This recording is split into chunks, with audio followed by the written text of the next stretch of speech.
బాబు. ఏం నరసింహ గారు వాడు మిమ్మల్ని తిడుతున్నాడు? నేను హిందీలో బాగా పూరండి. వాడేం తిడుతున్నాడో తెలియదు కానీ ఎందుకు తిడుతున్నాడో మాత్రం తెలుసు. ఎందుకు తిడుతున్నాడు? వీడు గుప్తా కేసులో ప్రథమ ముద్దాయండి. పిమ్మట వీడికి జామీన్ కట్టరా అని మా ప్యూన్ కప్పగంతుల రమేష్ గారికి డబ్బులు ఇచ్చి పంపించాను. ఇదప్ప వాడు డబ్బంతా ఖర్చు పెట్టేసుకొని కనపడకుండా తిరుగుతున్నాడు. తదుపరి వీడు నన్ను నరికేస్తానని వెంటపడుతున్నాడు. వాడు మిమ్మల్ని వదలడు. వాడు వదిలేసేదేంటి వాడు మొహం. వాడు బయటకు వచ్చేలోపు రమేష్ గారిని చెప్పేసి నేను లోపలికి వెళ్తా. నరసింహ Yes? వస్తున్నా.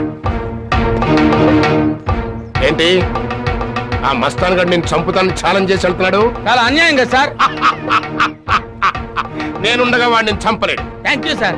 చంపితే నేనే నిన్ను చంపేస్తా. అదేంటి సార్ ఇవాళ నన్ను అందరూ చంపడానికి క్యూలో వస్తున్నారండి సార్. నీలాంటి వాళ్ళు ఈ భూమికి భారమయ్యా. అదేంటి సార్ నా బరువు ఎంత అంటే 70 కిలోలు, మీలో సగం ఉంటాను.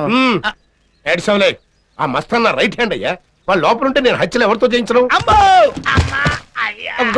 Good morning sir. నువ్వెవడరా బాబు డోర్ తో కొట్టి గుడ్ మార్నింగ్ సార్ అంటావు? నిన్ను తీసుకెళ్లి తగలయ్యా. డోర్ తో గుద్దడం కంటే కార్ తో గుద్దారు ఒక దెబ్బతో ప్రాణం పోద్ది. నేను చెప్పే జాగ్రత్తగా విను. అలాగే సార్. 4 రోజుల లోపల నువ్వు మస్తాన్ని విడిపించాలి. ఏమట? మంచి పేరున్న బ్యాంకులో లాకర్ ఓపెన్ చేయించాలి. లాకర్ ఏంటి సార్? మీ పేరు మీద లాకర్ ఓపెన్ చేస్తాను. లాకర్ ఓపెన్ చేస్తాను సార్. నేను చెప్పిన ఈ 2 పనులు జరగలేదు, కోర్టు హాల్లో నిన్ను నిలబెట్టి జడ్జి ముందే షూట్ చేసి పారేస్తాను. ఇది నేనేం చెప్పాను అలాగే చెప్పు. రిపిటేషన్ ఎందుకులే సార్, మాటల్లో డేంజర్ అర్థమైందిగా. వస్తాను సార్. మీకు చెట్టు కింద లాయర్ తప్ప ఎవరు దొరకలేదా? అక్కడే డ్రైనేజీలో కాలేశాం.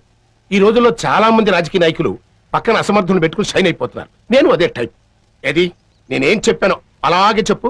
నువ్వు ఆ టైపు. నువ్వు పోని. ఏమిటేమిటి అంతా మీ ఇష్టమే. ఎక్కేయటమే. ఈ ఊళ్ళో డబుల్స్ ఎక్కొచ్చు కదండి.